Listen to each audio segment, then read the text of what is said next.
Hello guys, good morning. Ambika school के online platform पर मैं सुरेंद्र एक बार फिर से आपका स्वागत करता हूँ। और जैसा कि आपको पता है, इंट्रोडक्शन वाले वीडियो में मैंने सब कुछ आपको बताया किस प्रकार से हमको कवर करना है, सिलेबस कवर करना है, कैसे कैसे पढ़ना है। तो इन्हीं सबको लेकर सबसे पहले मैं टेंथ बोर्ड को लेके चल रहा हूँ। और टेंथ बोर्ड में भी मैथ सब्जेक्ट को और मैथ की भी अगर मैं बात करता हूँ तो जिस प्रकार से आपको पिछले वीडियो में बताया हुआ है, 9 यूनिट है आपकी। 9 यूनिट लगभग 80 नंबर को कवर करती है। इसमें पहली जो यूनिट है, मार्क्स के पॉइंट ऑफ व्यू से तो 7 नंबर की है, मतलब इतना वेटेज रखती नहीं है और वैसे भी तो मैंने एक बार उसको स्किप करके सेकंड जो यूनिट है जिसमें आपके 3 चैप्टर आएंगे। थर्ड थर्ड चैप्टर जो बहुपद होगा, दूसरा चौथा जो अवतरों वाले रैखिक समीकरण और असमीकरण, और पांचवा जो चैप्टर है समांतर श्रेणी, इनको ले लें। ये पूरा जो तीनों चैप्टर मिला के आपके लगभग 12 नंबर को कवर करना है। ठीक है, तो इसी क्रम में मैं आगे बढ़ता हूँ और सबसे पहले मैं शुरुआत करता हूँ आपके चैप्टर 3 से। इसका नाम है बहुपद। दरअसल बहुपद एक बीजगणित का टॉपिक है। तो सबसे पहले यही समझते हैं कि बीजगणित है क्या। तो जैसा कि आप सबको पता है, गणित की विभिन्न विभिन्न शाखाएं होती है, डिफरेंट डिफरेंट ब्रांचेज होती है, जिसमें बीजगणित एक ब्रांच है, अंकगणित है, रेखा गणित है, त्रिकोणमिति है, लघुगणकीय गणित है। तो उन सब में से बीजगणित भी एक स्पेशल टाइप की इसी की ब्रांच होती है गणित की बात। तो असल में है क्या, किस प्रकार से ये सबसे अलग है, तो मैं आपको बता दूं। गणित की वह शाखा जिसके अंतर्गत चर राशियों का अध्ययन किया जाता है। चर और अचर राशियां, उम्मीद करता हूँ कि आप 10th में पढ़ रहे हैं तो चर और अचर राशियों को अच्छे से समझते होंगे। तो गणित की वह शाखा जिसके अंतर्गत चर और अचर राशियों का अध्ययन किया जाता है, बीजगणित कहलाती है। ठीक है, तो बीजगणित एक विज्ञान गणित की एक स्पेशल ब्रांच होती है, शाखा होती है, जिसके अंतर्गत चर राशियों का अध्ययन किया जाता है। तो इसमें सबसे पहले मैं बात करता हूँ बहुपद। तो बहुपद को समझने से पहले एक टर्मिनोलॉजी आती है, इसको मैं बोलूंगा बीजीय व्यंजक। बीजीय व्यंजक, अलजेब्रिक एक्सप्रेशन, इसको समझते हैं क्या है, क्योंकि यहीं से शुरुआत होती है चैप्टर की। तो बीजीय व्यंजक को समझते हैं क्या है। तो ऐसे पद या ऐसे टर्म जो चर और अचर राशियों को गुणा, भाग, जोड़, घटाव के रूप में सम्मिलित हुए रखते हैं, बीजीय व्यंजक कहलाते हैं। जैसे कि अगर मैं बात करता हूँ 3x + y, ये पूरा मिला के एक बीजीय व्यंजक कहलाएगा। अगर मैं बात करता हूँ कितने चर का है, तो क्योंकि इसमें 2 चर हैं, x और y 2 चर हैं। उसके अलावा अगर मैं बात करता हूँ -1/2 x²y, क्यों? क्योंकि इसमें चर भी है, अचर भी है। इस फॉर्म में है, मल्टीपल के फॉर्म में, इसलिए इसको एक बीजीय व्यंजक। बीजीय व्यंजक की बात करता हूँ कितने प्रकार के होते हैं, इनकी पावर क्या होती है, इनकी घात क्या होती है, उन सब के बारे में डिस्कस करते हैं। तो सबसे पहले मैं बात करता हूँ बीजीय व्यंजक। तो सबसे होता है एक पदीय व्यंजक। एक पदीय व्यंजक, एक पदीय व्यंजक वह व्यंजक कहलाते हैं जिसमें केवल और केवल एक पद हो। फॉर एग्जाम्पल 3x² कंप्लीट एक पद होगा, -1/2 xy, ये कंप्लीट एक पदीय व्यंजक होगा। उसके अलावा अगर मैं बात करता हूँ इनकी पावर की, इनकी पावर क्या होगी। अच्छा, ये भी एक पदीय व्यंजक होगा, 1/2x, ये भी एक पदीय व्यंजक होगा। क्यों होगा? कि इसमें चर है, इसमें अचर है। अगर मैं बात करता हूँ इनकी पावर की, तो किसी भी एक पदीय व्यंजक में जितने भी चर होते हैं उन सब चर की पावर का जो सम होता है। अगर मैं बात करता हूँ, आपसे कहें कि इसकी पावर क्या होगी, मैं कहता हूँ कि 3x²y, ये बीजीय व्यंजक है। क्यों है? क्योंकि इसमें एक चर है और अचर है। अगर मैं बात करता हूँ इसकी पावर की, तो क्योंकि इसमें 2 चर है, एक x है और एक y है। x की पावर की बात करता हूँ तो वो है 2, y की पावर की बात करता हूँ तो 1। लेकिन अगर मैं कंप्लीट व्यंजक की बात करता हूँ, पूरे एक्सप्रेशन की बात करता हूँ, तो हो जाएगी जितने भी चर है उन सबकी पावर का सम दैट इज इक्वल टू 3। ये बीजीय व्यंजक की पावर। इन्हीं सबको आगे चलते हुए आई होप आपको ये एक पद व्यंजक, इंग्लिश में इसको मोनोमियल बोलते हैं, मोनोमियल। अगर मैं इसके बाद बात करता हूँ बाइनोमियल की, बाइनोमियल इसको द्विपद व्यंजक बोलते हैं। तो कुछ इस प्रकार के टर्म जैसे कि 3x + y एक बाइनोमियल है। बाइनोमियल क्यों है? क्योंकि यहाँ पर दो मोनोमियल, और दो कौन से मोनोमियल? दो अनलाइक मोनोमियल, यानी कि दो अनलाइक मोनोमियल की अगर मैं बात करूँ तो आप ऐसा समझ सकते हो कि 3xy और 5y², ये दोनों मोनोमियल। बेशक इन दोनों की पावर सेम है। अगर मैं आपसे कहूँ कि इसकी पावर क्या है तो इनकी पावर है 2, आप बोलोगे इसकी पावर भी 2। बावजूद इसके भी ये अनलाइक क्यों है? क्योंकि दो मोनोमियल लाइक तब होंगे जब उनमें चर समान हो और उन चर की पावर भी सेम हो। यहाँ पे चर भी अलग अलग है, इसमें एक्स वाई चर है, इसमें केवल वाई ही चर है। यहाँ पे x की पावर 1 है, यहाँ पे x की पावर है 0 है, यहाँ पे y की पावर 1 है, यहाँ पे y की पावर 2 है। तो चर और चर की पावर अगर समान होती है तो दो मोनोमियल लाइक होते हैं। तो जब दो अनलाइक मोनोमियल, अगर मैं इसकी बात करता हूँ, ये 3x इसमें चर x है, y इसमें चर y है, चर अलग है तो दोनों अनलाइक है। तो जब भी दो अनलाइक मोनोमियल जोड़ या घटाव के फॉर्म में होते हैं तो उसको बाइनोमियल बोलते हैं। सिमिलर ट्राइनोमियल होता है। अब अगर मैं बात करता हूँ बाइनोमियल की पावर, द्विघात व्यंजक की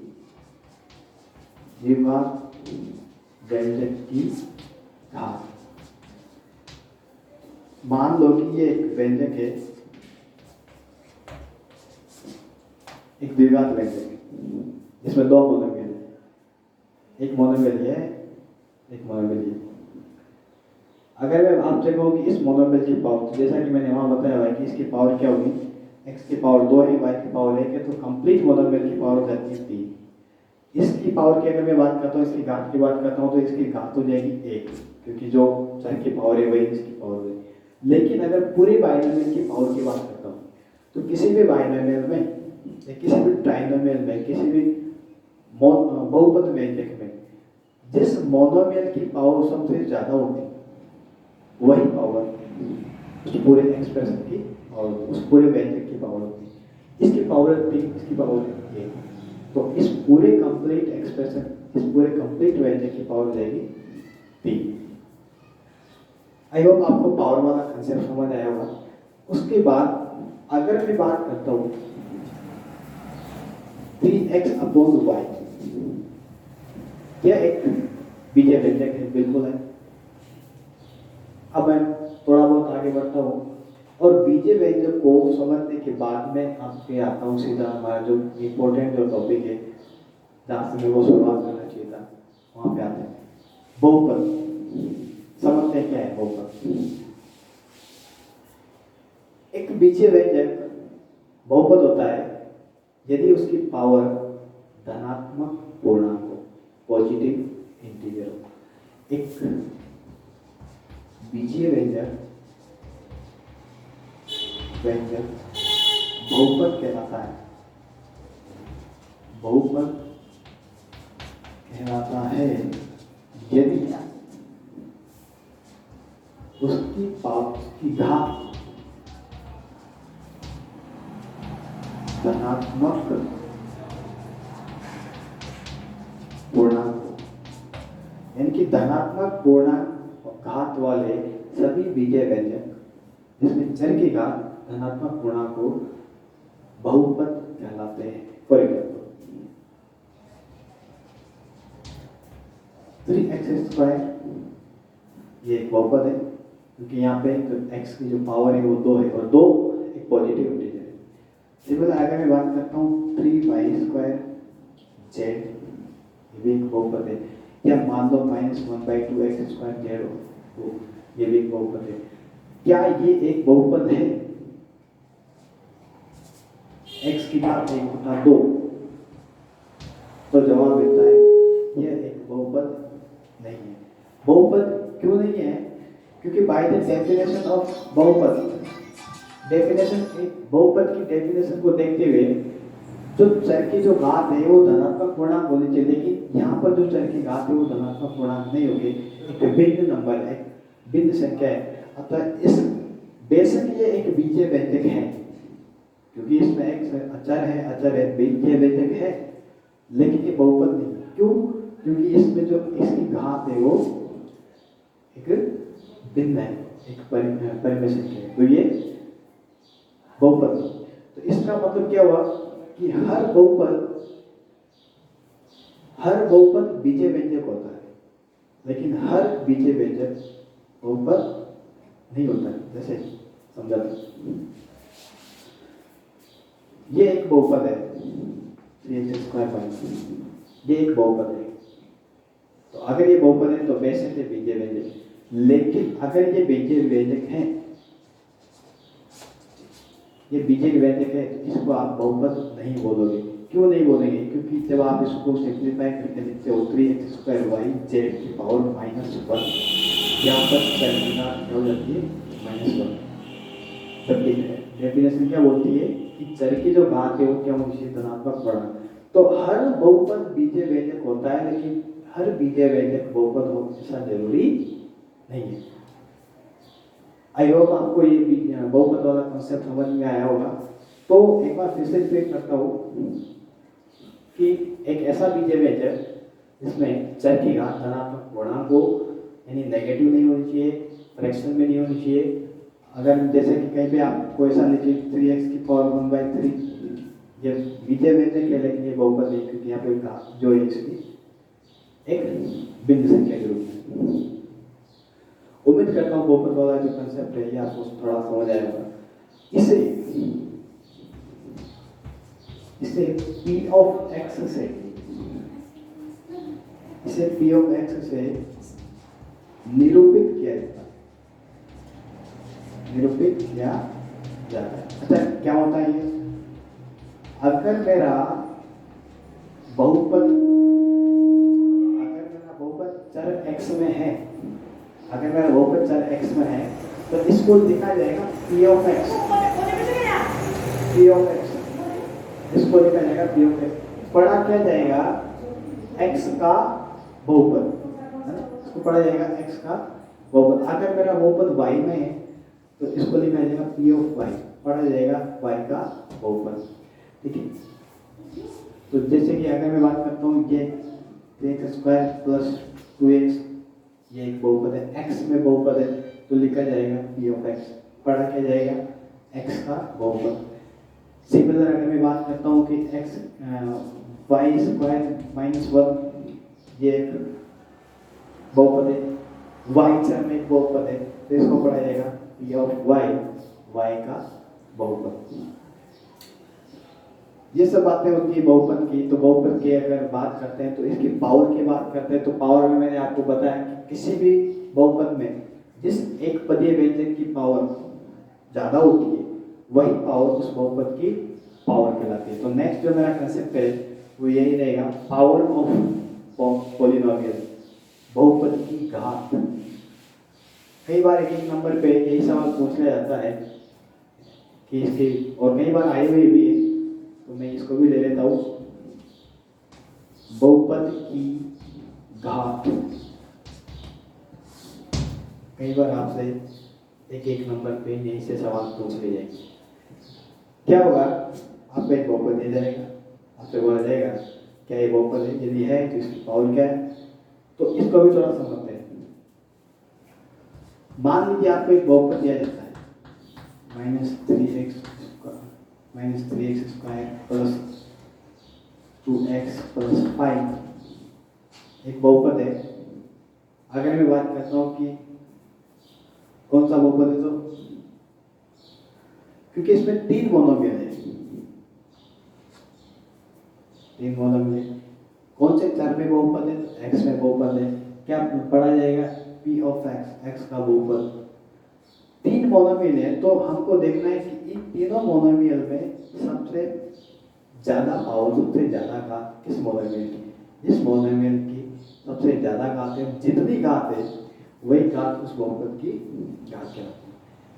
तो अगर मैं बात करता हूँ इस वाले मोनोमियल की, तो इसमें आपको घात नजर आती है, इसमें चले x, तो x की घात आती है 2, इसमें है 1, तो इसमें आती है 1, इसमें आएगी 0। और अगर मैं पूरे कंप्लीट बहुपद की घात की बात करता हूँ तो ये इसकी 2 घात। और एक द्विघात, एक ऐसा बहुपद इसकी घात 2 होती है, उसे आप द्विघात बहुपद कहते हैं। जो हम वेरी वेरी इंपॉर्टेंट चैप्टर द्विघात बहुपद, जिसके बारे में बहुत बड़े पैमाने पे हम इसको डिस्कस करेंगे। तो ये हो जाती है। अगर मैं बात करता हूँ कि 3x - 5, ये भी एक बहुपद है। किसमें बहुपद है? चाहे x में बहुपद है, लिखा जाएगा p of x, x का बहुपद है। इसकी घात की बात करता हूँ, क्योंकि इसमें दो चर है, दो पद है, दो मोनोमियल, दोनों मोनोमियल में जिसकी पावर ज़्यादा होगी, इस मोनोमियल की पावर है 1, इसकी पावर है 0।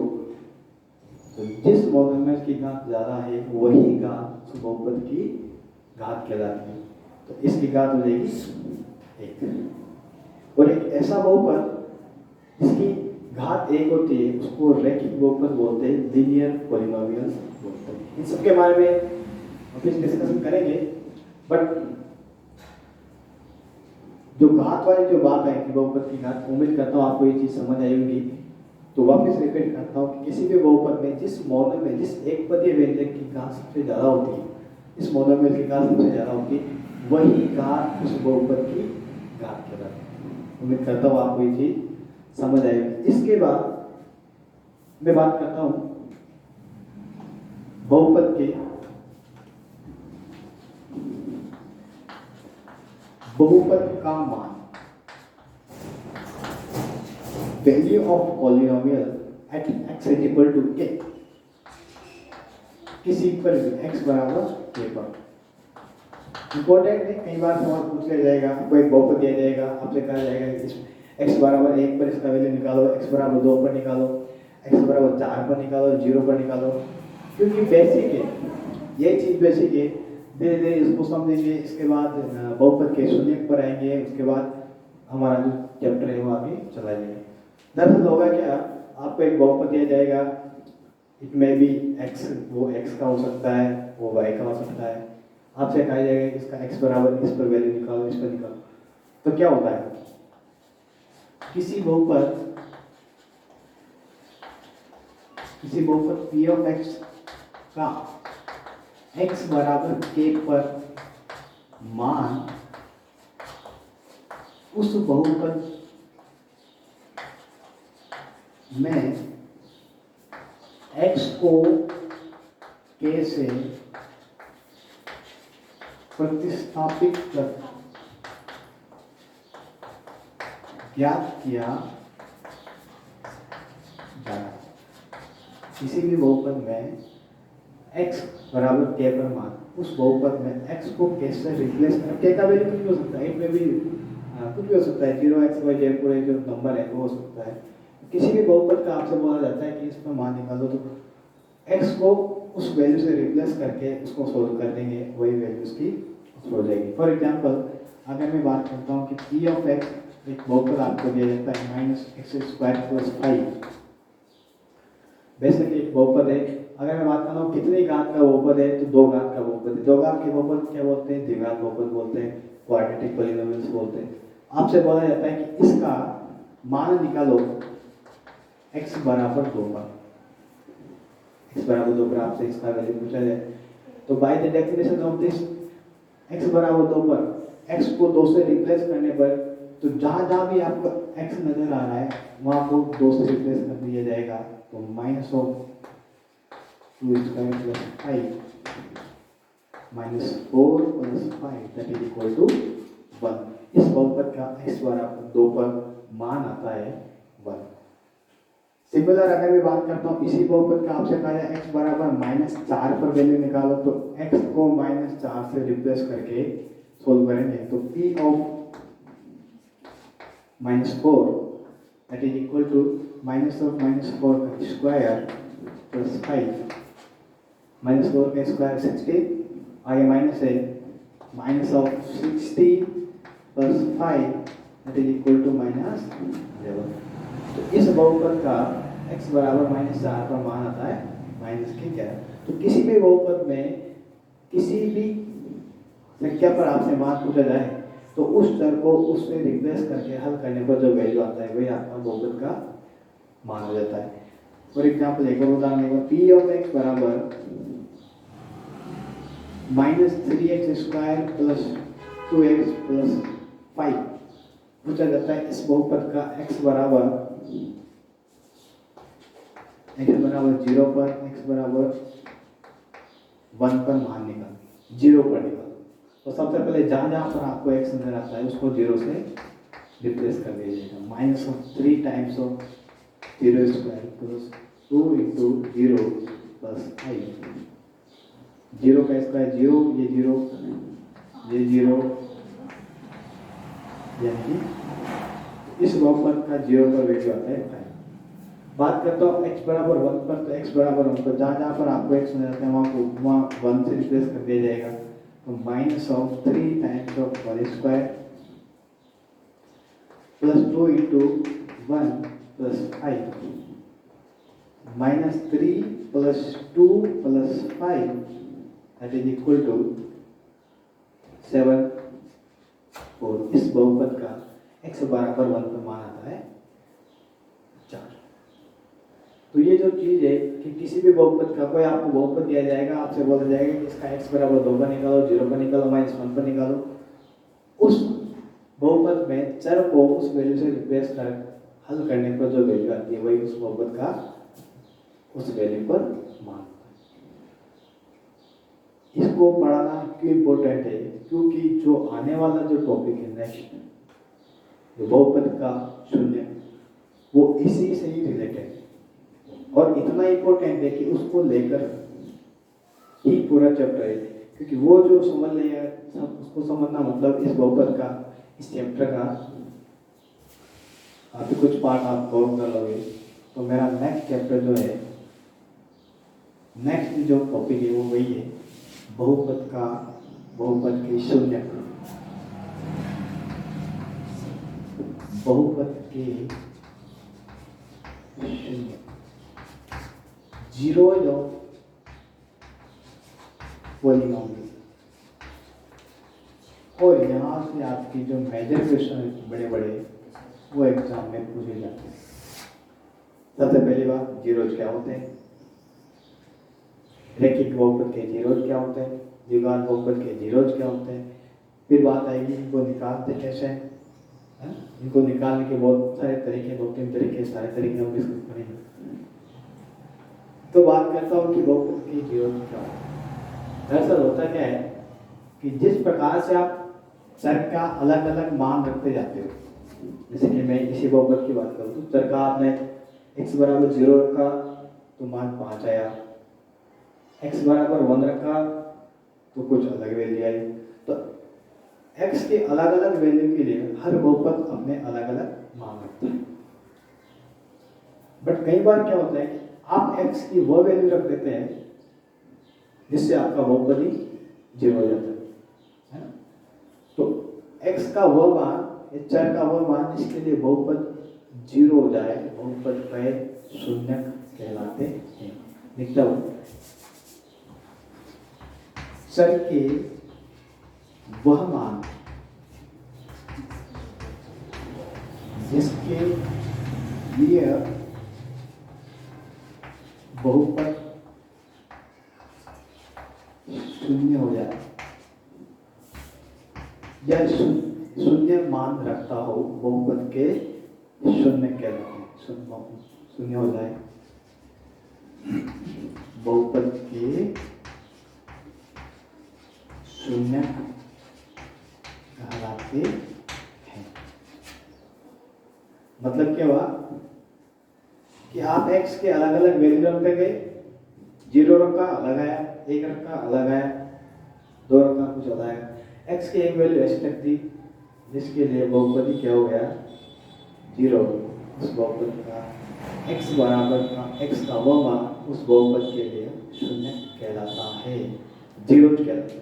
For example P of x बराबर, बात करता हूँ x माइनस 4, एक बहुपद है। कितने घात का बहुपद है? एक घात का बहुपद है। एक घात के का क्यों है? क्योंकि इसमें इस मोनोमियल की पावर 1 है। एक घात के बहुपद को क्या बोलेंगे? रैखिक बहुपद बोलेंगे। आपसे पूछा जाता है इस बहुपद का x बराबर 1 पर, 2 पर, 3 पर, 4 पर, 5 पर, -1 पर, -2 पर, इन पर मान निकालना। आप मान निकालने के P of 1, P of 2, P of 3, P of 4, 5, उसके बाद -1, पी ऑफ -2। जब 1 पे मान निकालने जाओगे 1 - 4 दैट इज इक्वल टू -3। 2 पे निकालने जाओगे 2 - 4 -2। 3 पे निकाला 3 - 4 -4 पे निकाला 4 - 4 जो इम्पोर्टेंट है। तो बाय द डेफिनेशन 5 पे निकाला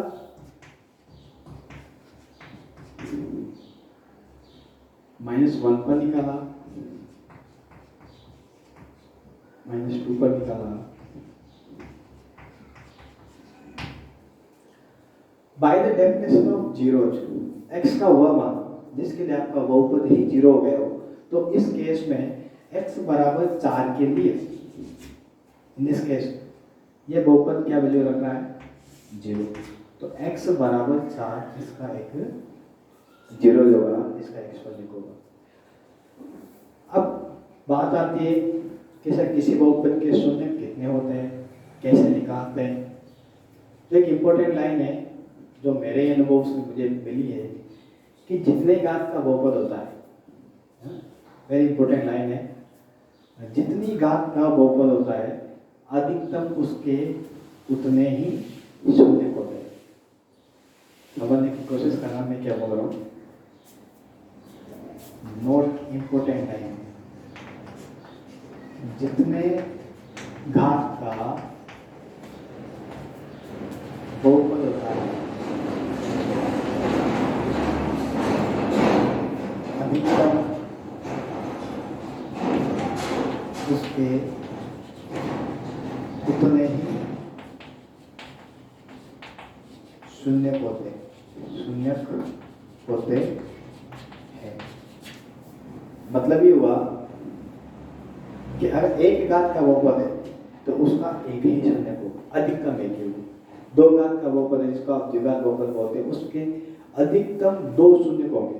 जरूरी नहीं कि हर 2 घात बहुपद के 2 ही शून्य हो, मैं बोल रहा हूँ अधिकतम, मतलब कि 2 से ज्यादा। x की 2 से ज्यादा वैल्यू नहीं मिलेगी जो उसको 0 करे, 2 से कम मिल सकती है। कुछ ऐसे बहुपद हो गए जिनमें 2 से कम एक ही वैल्यू उसको 0 करे, कुछ ऐसे भी हो गए जहाँ पर कुछ x की ऐसी वैल्यू ही नहीं होगी जो उसको 0 करेगी। तो वो सब बाकी हम आगे देखेंगे कि वो अलग अलग कैसे से विविधीकरण नाम का एक चैप्टर है, टॉपिक आता है, उसको समझेंगे। तो धीरे धीरे चलते हैं कि जितनी घात का बहुपद होता है अधिकतम उसके उतने ही। अगर 3 घात का बहुपद है जिसको आप क्यूबिक पॉलिनोमियल्स बोलते हो, त्रिघात बहुपद बोलते हो, उसके अधिकतम 3 हो सकते हैं, 3 से ज्यादा नहीं होंगे। Important line. और 10th के सिलेबस को देखते हुए हमारे जो सबसे इंपॉर्टेंट है वो 2 ही है। सबसे पहला रैखिक बहुपद और दूसरा आता है द्विघात बहुपद।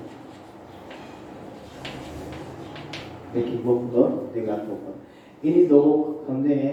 इन दो को समझ लिया चैप्टर का 90% हिस्सा कवर हो जाता है इस अध्याय का। तो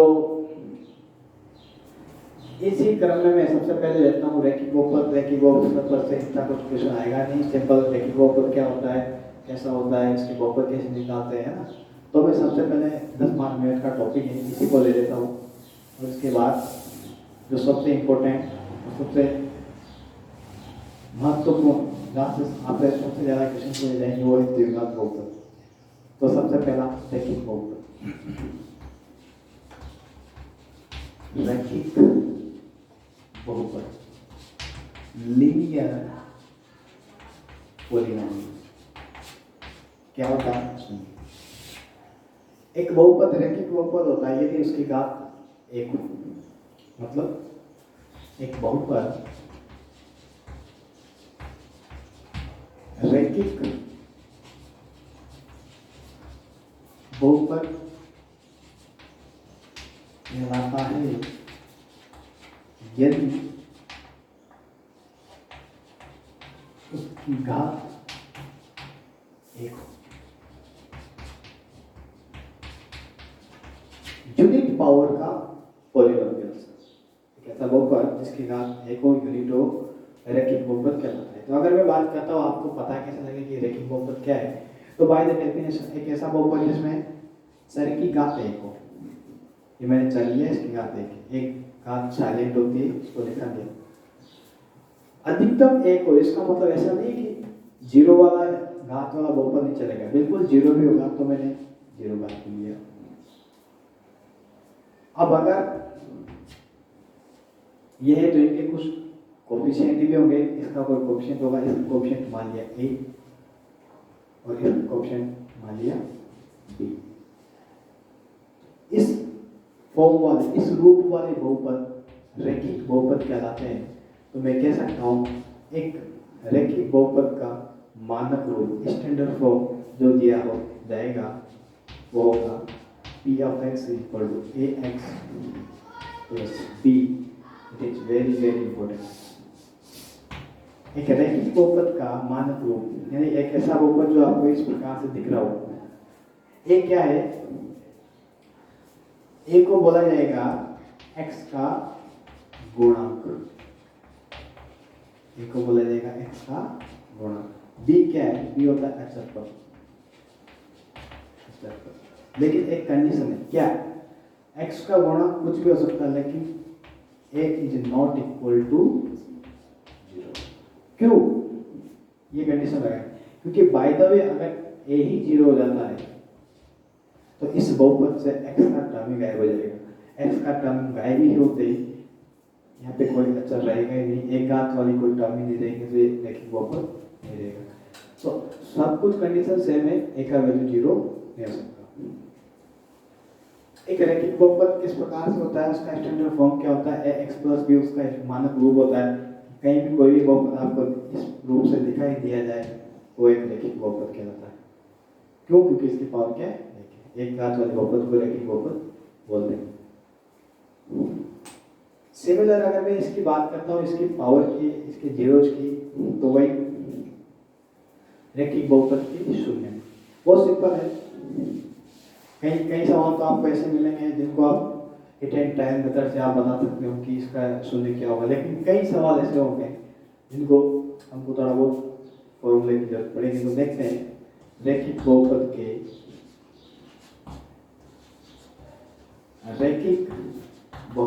के शून्य जीरो ऑफ लीनियर पॉलिनोमियल्स क्या होता है? तो by the definition of zeros की डेफिनेशन क्या बोलती है कि ऐसा बहुपद x का वह मान जो इसको 0 कर दे, जो रैखिक बहुपद को x plus b इसको क्या करते हैं 0, तो इसको 0 करने के बाद x का जो वैल्यू आता है वही आपके शून्य कहलाता है। तो यहाँ से अगर मैं x का वैल्यू निकालना चाहता हूँ तो आता है -b, और ax बराबर -b, तो x बराबर -b बटा a। That is very very important for linear polynomials. एक ऐसा रैखिक बहुपद जिसका शून्य का आपको पूछा जाए, डायरेक्ट आप कह सकते हो कि माइनस ऑफ अचर पद बटा x का गुणांक। x का ये वह मान होगा जो इसको 0 करेगा और इसका शून्य कहलाएगा। For example p of x बराबर 3x - 2 एक रैखिक बहुपद है, बिल्कुल रैखिक बहुपद है, क्योंकि यहाँ पे ये कुछ इस फॉर्म में नजर आ रहा है ax plus b। अब कई कई माइंड में सवाल होगा कि सर यहाँ पे तो प्लस है, यहाँ